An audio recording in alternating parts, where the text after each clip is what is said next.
King कोटी के बुगलकुंटे में आग लगने के वाक़े में सिक्योरिटी गार्ड जिंदा जलकर हलाक हो गया।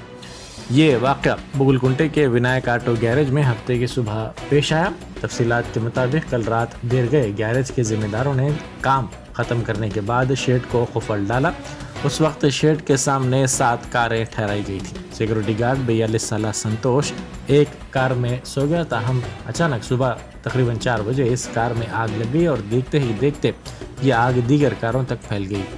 जैसे ही गाड़ियों की बैटरियां फटने से ज़ोरदार आवाज़ें आईं, मुकामी अफराद ने इस मुकाम पर पहुंचकर फायर ब्रिगेड को इत्तला दी। फायर ब्रिगेड के अमले ने वहां पर पहुंचकर आग को बुझाया।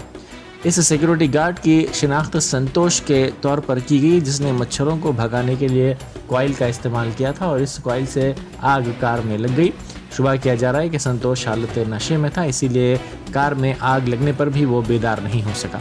इस वाक़े में 7 कारें जलकर खाकिस्तान हो गई।